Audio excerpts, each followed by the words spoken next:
નમસ્કાર દર્શક મિત્રો, વડોદરા ટુડે ન્યૂઝમાં આપનું સ્વાગત છે। વડોદરાના સેવાસી વિસ્તારમાં આવેલી અંજના હોસ્પિટલ પર એક દર્દીના પરિવારે સારવારમાં ગંભીર બેદરકારી દાખવ્યાનો આરોપ લગાવતા ભારે હોબાળો મચ્યો છે। દર્દીઓ હંમેશા સાજા થવા માટે પહેલા ભગવાન અને પછી ડોક્ટરો પર વિશ્વાસ રાખતા હોય છે, પરંતુ આ કિસ્સામાં જે દર્દી જાતે ચાલીને હોસ્પિટલમાં એડમિટ થવા આવ્યા હતા, તેમનું રહસ્યમય સંજોગોમાં મોત નિપજતા પરિવાર સંપૂર્ણપણે ભાંગી પડ્યો છે અને હોસ્પિટલ તંત્ર સામે રોષ ઠાલવી રહ્યો છે।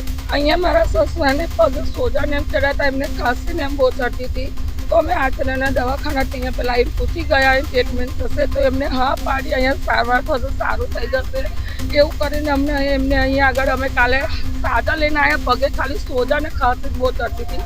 અહીં હાજર અમે અહીંયા આગળ દવાખાને લઈને આવ્યા છે, કાલું સારું હતું, આજે બપોર લગીન સરસ હતું, 2-3 વાગ્યા લગીન, અને 5 વાગતા સુધીને એવું એકદમ સરસ 2-2:30 વાગે તો એમને ખાધું પણ છે, 2 રોટલી શાક એવું બધું ખાધું।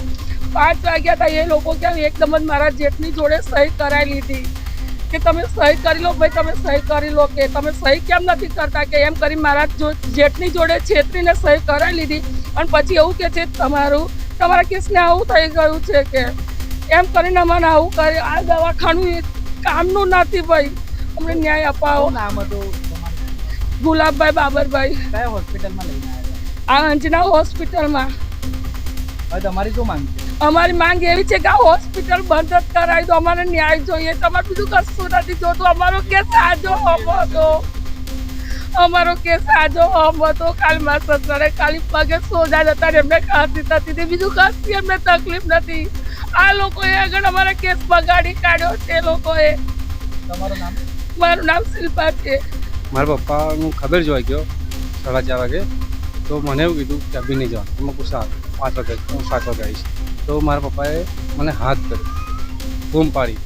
બીમાર માણસ બૂમ પાડી શકે નહીં સાહેબ, ખાલી એમને ખાંસી હતી અને પગમાં હોજા હતા, તો મને ફાસ્ટથી બૂમ પાડી તો બહાર સંભળાયું, તો હું ગયો અને તે ઉભો રહ્યો, તોય મને ફાસ્ટથી બૂમ પાડી, તો હું અંદર જવાની કોશિશ કરી, પણ આ લોકો એને જવા દીધો નહીં મને।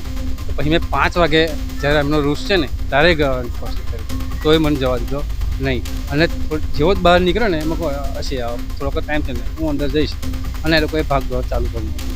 બાકી સાજો સમો કશું નહોતું સાહેબ, મારા નખમાં દુઃખ ખાલી ખોંસી અને હોજા હતા, બીજું કશું સાહેબ નહોતું મારા પપ્પાને, અને હાજા આમાં આ લોકોએ શું કર્યું એ મારા પગ એ જોને સાહેબ। આપની શું માંગ છે?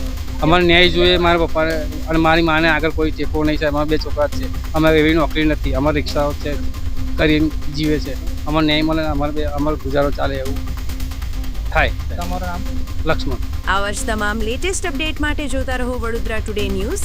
નવું વર્ષ એટલે કે વિક્રમ સંવત 2082ના શરૂઆતથી વડોદરા ટુડે ન્યૂઝ ચેનલના ગુજરાત રાજ્યના તમામ શહેરના, તાલુકા, જિલ્લાના દર્શક મિત્રોને ખાસ વિનંતી કે અમારા વડોદરા ટુડે ન્યૂઝના તમામ સમાચાર જોવા માટે હવે અમારા ફેસબુક, યુટ્યુબ, ઇન્સ્ટાગ્રામના પેજને લાઇક કરો, શેર કરો, સબસ્ક્રાઇબ કરો, અને કોઈપણ સમાચાર અને જાહેરાત અને તમારા વિસ્તારમાં કોઈપણ જાતની ગેરકાયદેસર પ્રવૃત્તિઓ ચાલતી હોય અને ભ્રષ્ટાચારની પોલ ખોલવી હોય તો અમારા વોટ્સએપ નંબર 9687328624 અથવા તો 9687906224 પર સંપર્ક કરવા વિનંતી।